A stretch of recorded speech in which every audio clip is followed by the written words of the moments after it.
warahmatullahi wabarakatuh. Perkenalkan, nama saya Sinta Huskia, BP 2010551006 dari kelas manajemen 2. Baiklah, di sini saya akan menjelaskan kembali materi yang telah dipelajari pada pertemuan ke-13 dengan dosen Bapak Bintang Rizky.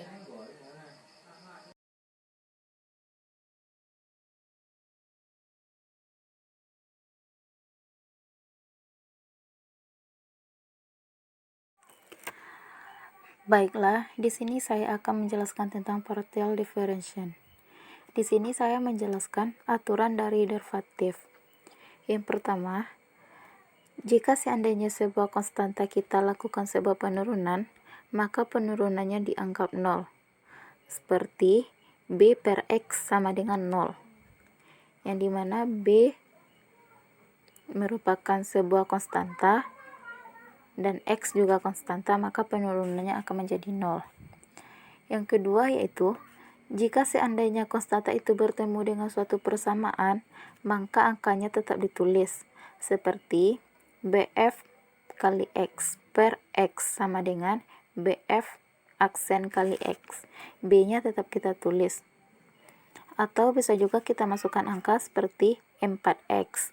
4-nya tetap ditulis dan X-nya diturunkan, sehingga menjadilah 4. Terus, selanjutnya saya akan menjelaskan yang ketiga, yaitu seperti yang ketiga ini, yaitu B kurang 1, yang dimana B kurang 1-nya tetap ditulis pada contoh yang ketiga. Adapun aturan lain yang di nomor yang keempat, yaitu kalau seandainya modelnya log natural, turunan dari logaritma natural itu adalah 1 per X, seperti yang dijelaskan di nomor 4. Selanjutnya yang nomor 5, dan apabila kita punya suatu persamaan seperti nomor 5, yaitu AX per X. A-nya kita turunkan dan menjadi A pangkat X, seperti yang dijelaskan pada bagian nomor 5. Selanjutnya, yang nomor 6, yaitu kalau seandainya bertemu dengan penjumlahan, angkanya tetap ditulis. Kalau kita bertemu dengan sebuah penjumlahan, maka angkanya tetap kita tulis, seperti F kali X tambah G kali X per X. Turunan F-nya terhadap X dan turunkan G terhadap X, dan tandanya tetap ditulis, dan aturan penjumlahannya tetap ditulis. Maka dalam penjumlahan ini, angkanya tetap kita tulis, dan tanda dalam penjumlahannya tetap kita tulis. Selanjutnya, yang nomor 7, perkalian F kali X G aksen kali X ditambah F aksen kali X G aksen. Begitupun dengan nomor selanjutnya, yaitu dalam pembagian. Yang ke-9 merupakan aturan rantai, seperti DY per DZ sama dengan DY per DZ dikali DX per DZ, sama dengan DF per DX kali DG per DZ. Begitulah aturan rantai. Di sini saya juga menyinggung sedikit tentang profit maksimum. Seperti P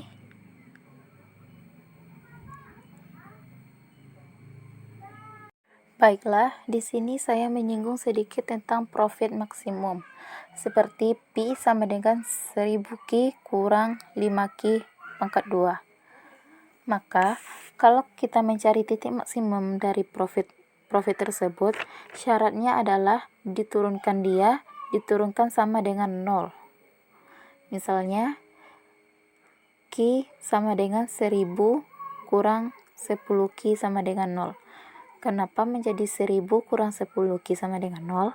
Karena 10 Ki kurang 5 Ki pangkat 2 1000-nya tetap ditulis dan Q-nya diturunkan, sedangkan yang 5Q pangkat 2 adalah 5 dikali 2 sama dengan 10, dan Q-nya diturunkan.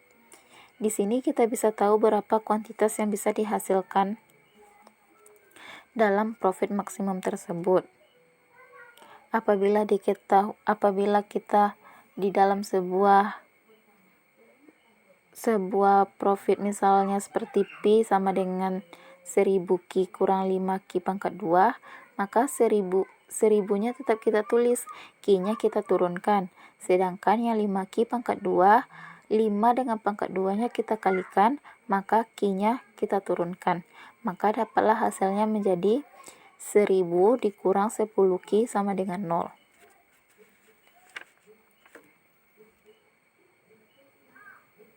Baiklah, selanjutnya kita masuk ke function of several variable. Di sini kita masuk ke dalam fungsi. Di sini kita bahas aturan dari partial. Yang pertama yaitu most goals. Di sini masyarakat suka dalam permodelan dalam ekonomi. Satu variabel sangat berbeda dengan variabel-variabel lainnya.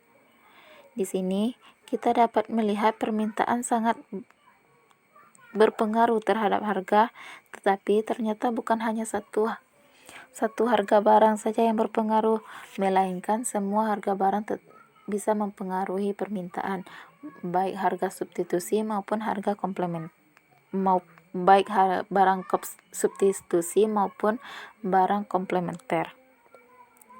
Jadi, di dalam ekonomi kita diberikan bagaimana cara dalam mengerjakan turunan partial untuk membantu menyelesaikan suatu permasalahan. Dengan begitu, kita dapat menyelesaikan suatu permasalahan di dalam ekonomi dengan menggunakan trade-off.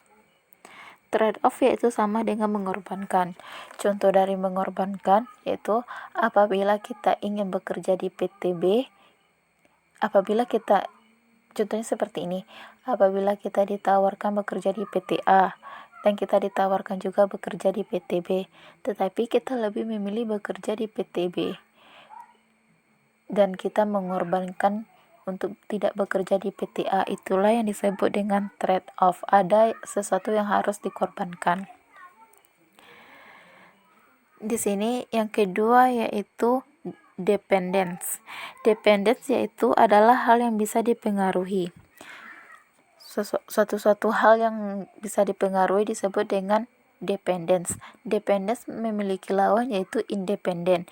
Independent yaitu hal yang bisa memengaruhi, dan dependent hal yang dipengaruhi, sedangkan independen hal yang memengaruhi. Misalnya di sini dapat kita lihat variabel Y. Variabel ini bisa dipengaruhi oleh variabel X1, X2 ataupun Xn selanjutnya. Jadi di sini dapat kita simpulkan banyak dari kegiatan-kegiatan ekonomi yang bisa mempengaruhi dan saling dipengaruhi. Di sini kita dapat juga mengetahui bagaimana cara menyelesaikan satu permasalahan ekonomi dengan turunan partial. Di sini kita juga dapat mengetahui apa yang harus kita korbankan dan apa yang harus kita pilihkan. Yang kita korbankan disebut dengan trade-off. Baiklah, selanjutnya saya masuk ke dalam contoh dari profit maksimum.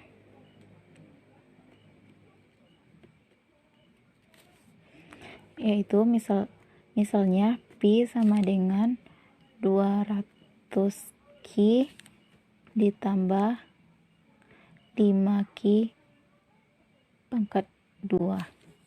Jadi kita melakukan turunan 200Q menjadi 200, Q-nya kita turunkan, ditambah 5 dikali, ini kita kalikan, 5 dikali 2 yaitu sama dengan 10, Q-nya kita turunkan menjadi Q-nya hilang. jadi 10 Ki sama dengan 0. Baiklah, dengan itu dapat kita simpulkan apabila variabel Q-nya 1, berarti hasilnya sama dengan 0.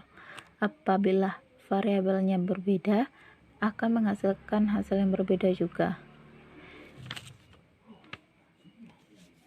Itulah penjelasan sebuah latihan dari saya.